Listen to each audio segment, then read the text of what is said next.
Hey everybody, Eric Dorward here at the Spartan Rocketry Club, and it is time to finish the build I've been working on here of the Estes SpaceShipOne. The clear coat's on it, and the decals they seem to be holding pretty well. I don't notice any really obvious parts where they're peeling off. However, I don't know how long that's going to remain the case. I mean, I can see what appears to be some gaps that are starting to like bubble up in some places. So I'm going to have to keep an eye on this. Even if this, like I said in the previous video, even if this were brand new and these were really not 20-year-old stickers, 25-year-old stickers, geez, they do have a penchant for bubbling up, especially on the nose cone here. The problem with the nose cone is that it's curved, and I don't think the decals were really designed to accommodate that. So any spots that I notice that are coming apart, I'm going to end up like tacking them back down with CA glue. So keeping an eye on that. Anyway, last steps then are we need to deal with the recovery system here. So let's get the rocket out of the way. First things first, here's the shock cord. There's a decent amount of spring to it still. That's good. Remember, this is old. That's the only way to put it. I've had some that are about this old that have like no elasticity. It's like pulling an ancient, like this elastic band in a pair of underwear, and it just tears, right? This is pretty good. If it were any crappier, I would replace this immediately, because this does need to survive a fairly intense, it's not all that intense, but fairly strong shock. That's the whole point of it. If you need to end up replacing something like this and the elastic isn't there, I mean, you could obviously buy elastic if you really wanted to. The other option, which I use more often than not, is to switch over to a Kevlar thread, which is fireproof. Well, not exactly fireproof, but it's flame resistant, pretty resistant, so you can have it right up to the back end of the motor mount, so it can take a lot more abuse. It's also stronger than elastic, but it's not stretchy, so that is the downside to it. You could actually make yourself kind of a hybrid. I've done that in a few rockets too. So anyway, I've cut out the mount piece in the instructions, and this is the classic Estes mount, trapezoidal shape. Put some glue in section 2, fold it over, squish it flat, then repeat, some glue in section 3. You don't need all that much. Fold it over again. Do your best to keep the shock cord centered as best you can. Okay, looks pretty good. Checking my hands just quickly, there's a little bit of glue on them. You want to make sure that there's no glue on your hands when you're touching the nice new decals. Alright, so this is ready to go. I'm going to put a little bit more glue. I'm going to put it on the back like this. And then this is going to go inside the tube as far down as I can get it, which is actually pretty far in this. Yeah, I'm going to put it right up to the plastic part and just push it flat. You can see how far in I could reach. This is nice because the tube is so big, I can actually fit my hand in there for once. And you do want this to be as flat, of course, as you can get it, because you don't want anything to get caught on it. So that's great. The other thing, obviously we need to tie this, but we'll put that over here for a moment. I'm going to deal with the parachute next.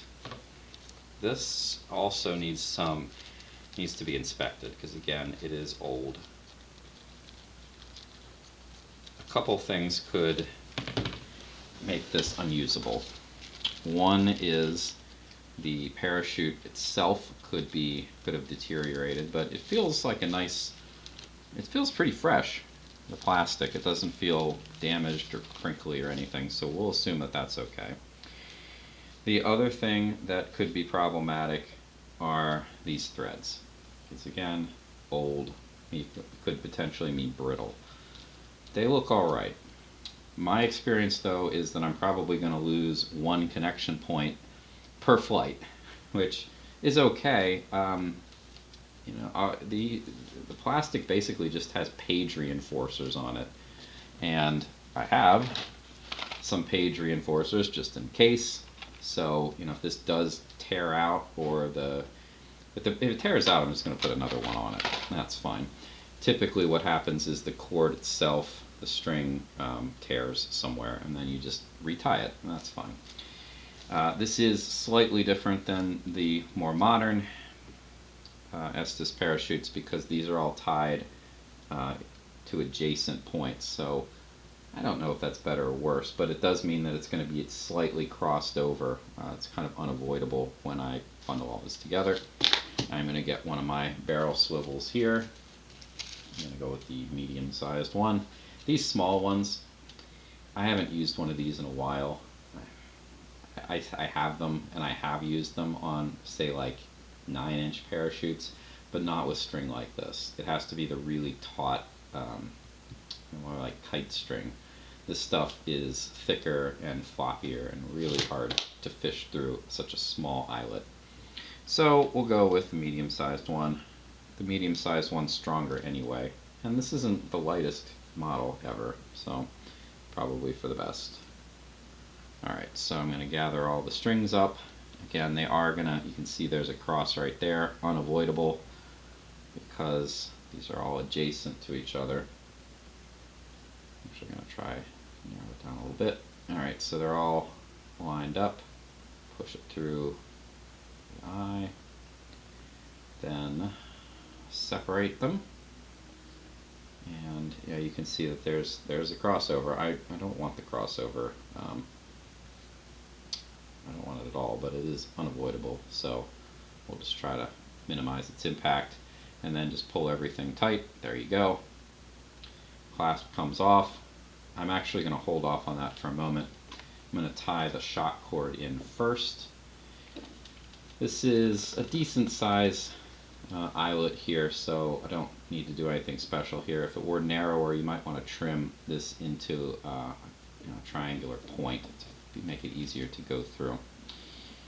I'm going to put a little more than that, a few knots into this. Let's go with, say, 3. 3 should be hopefully enough. Oops. This is actually a pretty short shock cord, I have to say.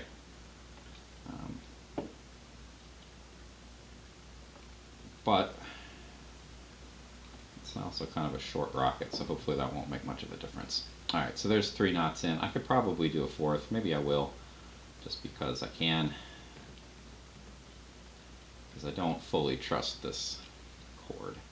Right, I'm going to slide it over here just for a moment so I can get the clasp here through easily. There we go. Slide that over, move the elastic band back, and I'm just going to kind of center them. And that should be it. This is ready to go. I'm not going to pack it right away because I want the glue inside there to dry, but this is done. Should be good to go. This one, there's nothing special about the flight characteristics of this, I don't think, but because it is fairly small and not terribly aerodynamic, it takes C6.3s rather than 6.5s, and it doesn't take B6.4s, it takes B6.2s. So yeah, I would actually follow that pretty carefully. If you go with a B6.4, you're probably going to have the chute pop well after apogee and maybe on the ground, so that would be something to avoid. So actually do take that seriously. I suspect I'll only ever really fly this on C6.3s, just because.